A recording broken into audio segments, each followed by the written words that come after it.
kung ano ang learning experience natin sa nangyari a few days ago, yung balitaktakan nila ni Senator Rodante Marcoleta and Senator Risa Hontiveros and Senator Marcoleta and Senator Tito Soto. Alam nyo ba kung anong learning experience natin dyan, mga Pilipino? Ang learning experience natin, mga Pilipino na nanonood sa mga ganung mga issue or palabas, ang learning experience dyan, mga istorya, sa panahon ngayon, if you are really concerned to our country, to our government, to our fellow Filipinos, we should do our own research. Tayo mga Pilipino, tayo mga meron ha, we should do our own research. Huwag na tayong basta-basta maniniwala sa kung ano ang naririnig, nakikita natin sa TV or sa social media or sa anong nababasa natin. We should do our own research. Ika nga, mga istorya, yung sinasabi na ligtas ang may alam. Like for example, yung sinabi ni Senator Risa Hontiveros, kasi yung dinidiscuss nila na pwede bang ma-reverse ang isang unanimous decision ng Supreme Court. 'Di ba? 'Di ba yung Supreme Court nagpalabas ng unanimous decision na yung ginawa nila na impeachment kay Vice President Sara Duterte ay unconstitutional. 'Di ba? Tatlo yun eh. Meron pang basta talagang labag sa batas. Base yun sa desisyon ng Korte Suprema. Ngayon, yung mga ibang mga senado na oppose sa desisyon ng Supreme Court, meron silang gustong ipalabas na gusto nilang mag-MR, gusto nilang mag-motion for reconsideration sa Supreme Court. Even if unanimous siya, kasi gusto nilang ipalabas na kahit unanimous decision, pwedeng ma-reverse. Yun ang punto nila eh. Mag-MR tayo kasi pwede pa naman yung ma-reverse eh. Ngayon ito, nag-cite ng isang pangyayari si Senator Risa Hontiveros na parang pinalalabas niya na meron nang nangyari na kaso noon na nagkaroon ng unanimous decision daw ang korte pero na-reverse. Akala niya, hindi alam ni Senator Marcoleta yon kasi tahimik lang si Senator Marcoleta. Yung pala, alam na ni Senator Marcoleta yon. Hinayaan lang niya si Senator Risa na magsalita ng magsalita para makapasok sa gusto niyang ipapasok. Ay, tingnan natin yung programa ni Senator Marcoleta sa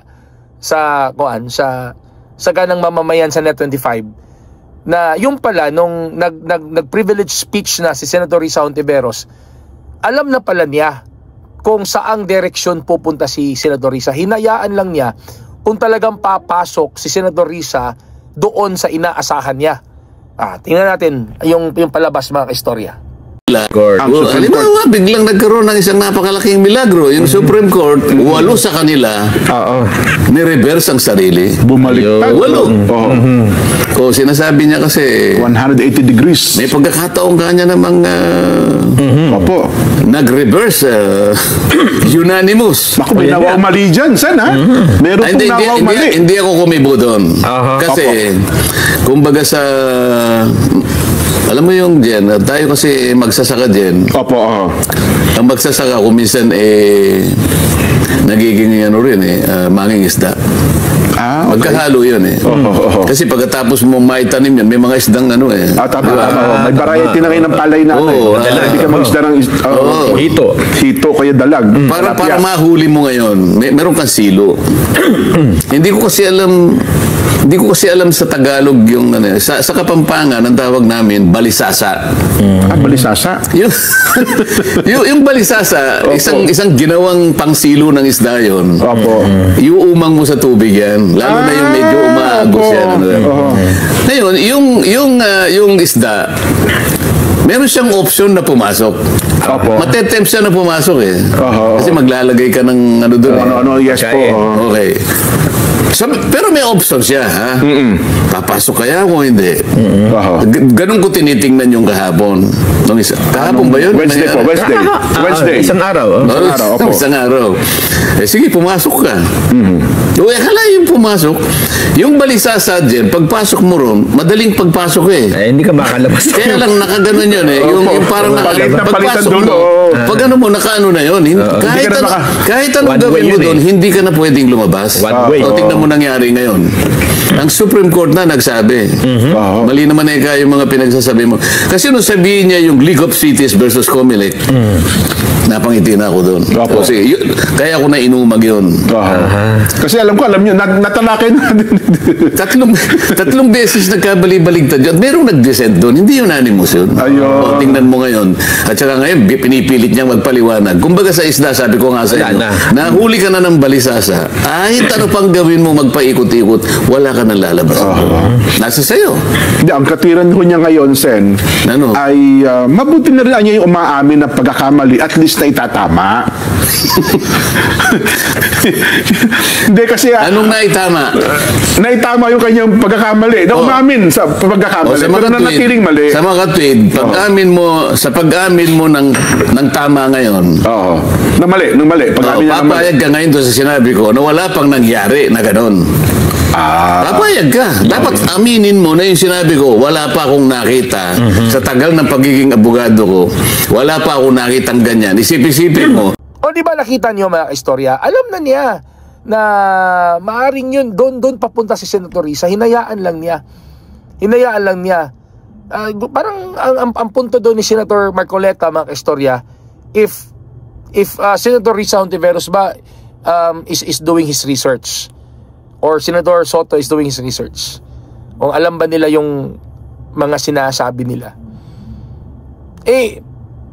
pumasok si Senator Risa Hontiveros, sinabi niyang meron daw nangyari na unanimous decision ng Supreme Court na na-reverse. Doon na nakapasok. Sabi ni Senador Marcoleta na balisasa yung mga trap ng isda. Senator Marcoleta talaga, he is doing his research talaga. He really study his lesson. Nasabi ni Senador Risa doon yun, na meron na daw unanimous decision. Nag-cite pa siya ng isang kaso na yun daw kaso na yun na nakapagpalabas na daw ng unanimous decision ng Supreme Court pero na-reverse. Hindi pala unanimous decision yun. Kasi alam ni Marcoleta yun, kasi Marcoleta is studying his lesson Hindi ngayon na-trap tuloy si Senator Risa Hontiveros. Diba? Na-trap tuloy. Hindi pala totoo yung sinasabi niyang unanimous decision. So anong lesson dyan, mga kaistorya? Tayong mga Pilipino, napakalawak na naman ngayon ng ating information dissemination. Huwag na tayong mag-rely lang. Makikinig tayo, okay, sa mga sinasabi ng mga congressman, ng mga senador, o ng kahit sinong politiko. Huwag na tayong mag-rely, o kahit dyan sa mainstream media, huwag na tayong mag-rely sa mga nakikita, nababasa o naririnig natin sa kanila. We must do our own research. If you really care for the Philippines and if you really want to know the truth, don't just rely on their information. You have to do your own research para hindi ka ma-misinform at hindi ka ma-mislead, mga kaistorya. Alright? So please write your comments below sa pinag-usapan natin, and please don't forget to subscribe on my YouTube channel, Mag-Istorya Info Vlogs, and follow on my TikTok account, Mag-Istorya Info Vlogs, and FB pages, Mag-Istorya Info Vlogs, and Ardison Tulibas Arsua FB account. Till next time!